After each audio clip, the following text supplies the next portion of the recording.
Assalamualaikum warahmatullahi wabarakatuh. Hamdan wa syukranillah, salatan wa salaman ala Rasulillah wa ala alihi wa sahbihi wa mawalah. Syukur pada Allah dan salat pada Rasulullah yang saya muliakan, Surya Dharma, Om Surya sebagai ketua tim, kemudian juga Bu Insinyur Mutia, Bu Eti sebagai penggagas kegiatan ini dari bidang pemberdayaan perempuan, kemudian Ibu Diah yang tadi telah memaparkan program yang telah dilaksanakan oleh PKK, kemudian guru kami Bapak Argi Nanjar Gustian, dan tadi hadir dari BNN, Kepala BNN Aceh, kemudian orang tua kami Pak Asy Ali, Pak Mustafa Abu Bakar, Pak Sabri Lido, kemudian dari ada Tante Cut Elizar, dan seluruh tokoh, kemudian Pak Adron yang selalu hadir di tengah-tengah kita dari Amerika. Tentu kami diberikan tema tentang pendidikan role model selamatkan anak bangsa, tapi saya ingin sama sepakat saya dengan Pak Heru yang tadi mengatakan Aceh darurat narkoba gitu ya. Jadi Aceh darurat narkoba ini sebetulnya saya mencoba untuk melihat berita kasus narkoba Aceh tahun 2021 dari Januari sampai dengan Juli gitu ya. Nah, kita melihat di media bagaimana 61 kg sabu di pesisir timur, lokasinya pesisir timur, yaitu ditemukan oleh Polda Aceh, kemudian ada 350 kg sabu di Jenib oleh jaringan Malaysia yang ditemukan oleh Barreskrim. Kemudian 2,5 ton sabu ya bulan April yang sangat menghebohkan, ada 18 tersangka, sebagian besar tersangka itu KTP Aceh, jaringan dari Timur Tengah. Kemudian ada 80 kg sabu di Raya, 50 kg di bulan April itu ya di Aceh Timur. Jadi Masya Allah luar biasa sekali, ada 581 kg sabu bulan Mei di Aceh, di Riau terbanyak di Aceh tadi yang telah juga disampaikan, di Aceh Timur dan Aceh Besar ya. Jadi ada 80 kg di bulan Juni Aceh Medan yang tertangkap orang Aceh, ada 48 pil ekstasi, 2 senjata laras panjang, kemudian ada 529 kg ganja ya. Kemudian ini omsetnya mencapai 842 yang digagalkan, 82 miliar kan, luar biasa ya. Dari sumber data yang kami ambil ini adalah draft report dari 2020 BNN Pusat.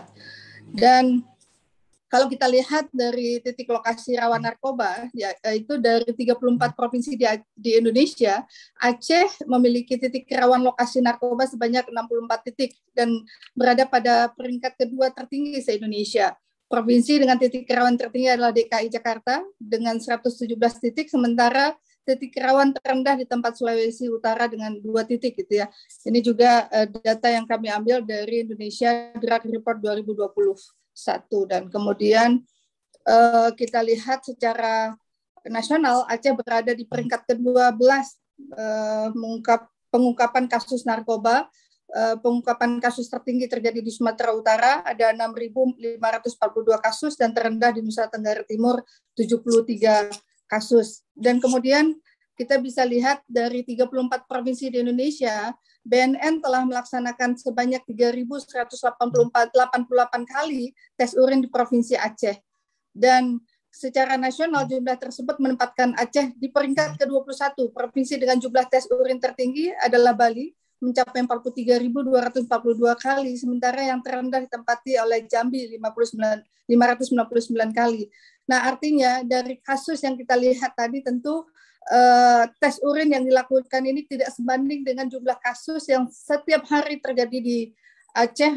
Kemudian kita bisa melihat dari usia pengguna narkoba yang tadi juga sudah disampaikan, usia pertama kali menggunakan narkoba berkisar 17 sampai 19.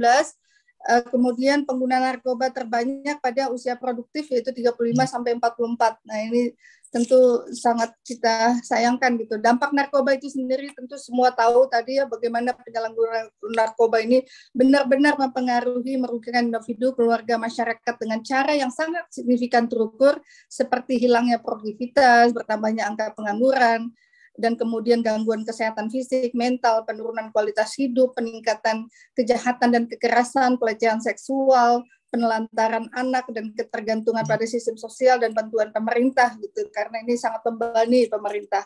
Dan dampak narkoba bagi pendidikan, narkoba itu sangat berpengaruh secara otak dalam memproses dan menyimpan informasi, berpikir, belajar, mengingat, berkonsentrasi. Tentu hal ini akan berdampak pada kemajuan dan prestasi pendidikan di tingkat partisipasi dan interaksi, serta peningkatan potensi putus sekolah gitu ya. Dan kemudian kita lihat dampak narkoba gitu dari di sekolah kita, bagaimana si anak ini akan jadi suka bolos gitu, malas sekolah, mengganggu hubungan dengan teman dekat, mengganggu hubungan dengan guru, dosen, prestasi akademiknya akan menurun, dikeluarkan dari sekolah ya. Nah, kita bisa melihat dari sisi pendidikan dan role model pencegahan narkoba. Nah, selama ini kita belum bisa melakukan pencegahan, mengurangi penyalahgunaan pemakaian narkoba, maka selama itu pula cara pengedaran akan mencari cara memperluas bisnis mereka. Nah, untuk itu yang harus kita ketahui adalah penguatan pendidikan tentang bahaya narkoba dan pentingnya role model bagi generasi muda. Ini menjadi salah satu kunci utama dalam upaya bersama pencegahan penyalahgunaan narkoba. Dan kalau nanti akan ada testimoni, itu saya pikir ini sangat baik ya bagi penyintas yang sudah pernah jadi bagaimana keluar dari siklus narkoba itu sendiri.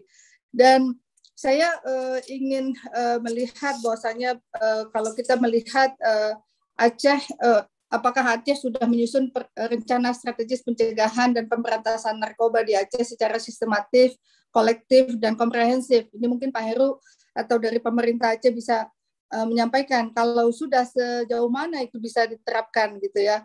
Dan kalau belum, tentu ini harus segera gitu ya. Kalau tidak, kita sulit untuk bisa lebih maju gitu, karena memang upaya kita harus benar-benar bisa terukur gitu ya. Karena titik-titiknya sudah jelas di mana, berapa titik pusat ada di mana dan sebagainya. Dan kemudian bagaimana peningkatan peran ulama, tokoh masyarakat, orang tua, tenaga pendidik, dan organisasi lembaga. Tentu orang tua sangat berperan. Ku anfusakum wa ahlikum naro, jaga keluargamu dari api neraka gitu ya. Kemudian memperluas kegiatan sosialisasi dan edukasi bahaya narkoba pada wilayah yang memiliki titik-titik rawan peredaran dan penyalahgunaan narkoba, dan kemudian memperkuat pendidikan agama bagi generasi muda. Tentu Pak Heru tadi mengatakan tentang faktor ekonomi, tapi saya melihat dari data yang ada tidak begitu signifikan dengan faktor ekonomi.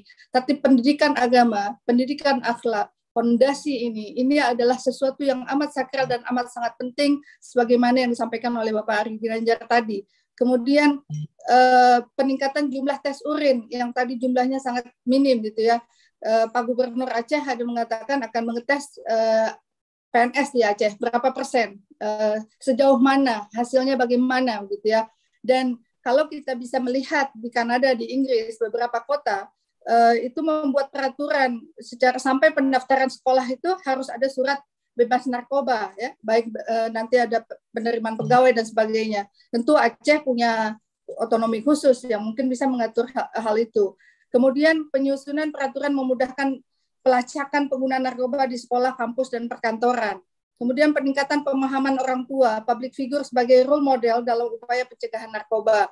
Dan menjadikan public figure penyintas narkoba ini benar-benar sebagai tokoh sosialisasi pencegahan narkoba. Kalau saya menyampaikan itu, anak-anak nggak mau dengar.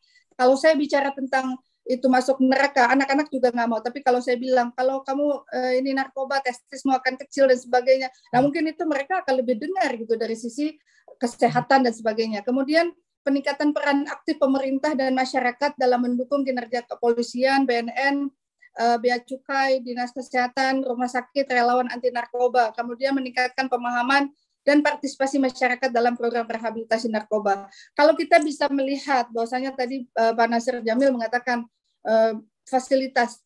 Kalau di Aceh itu setahu saya jumlah pusat rehabilitasi di Aceh itu ada 75 tempat. Tapi kemudian kalau tes urinnya kecil, yang kita tahu siapa yang sudah pecandu dan sebagainya, kita nggak bisa merehabilitasi.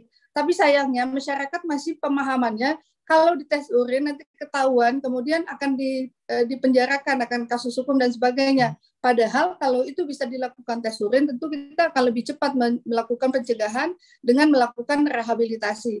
Jadi tadi juga persoalan kurikulum ya, tentu kami di Komisi 10 ya, kita juga berupaya bagaimana agar pendidikan berbasis tidak hanya intelijensinya, tapi bicara tentang pendidikan karakter bangsa, pendidikan akhlak dan sebagainya, itu kami utamakan. Maka peta jalan pendidikan kita buat panja dan kita usulkan. Hasilnya panja itu akan dilaksanakan tentu setelah adanya revisi Undang-Undang Sisdiknas. Jadi masukan-masukan yang ada, mudah-mudahan Pak Heru atau Kepala BNN Pusat itu bisa nanti diundang ke RDP di Komisi 10 untuk memberikan masukan-masukan sehingga kurikulum pendidikan nantinya tentu sudah bisa memasukkan bagaimana pencegahan terhadap penyalahgunaan narkoba ini.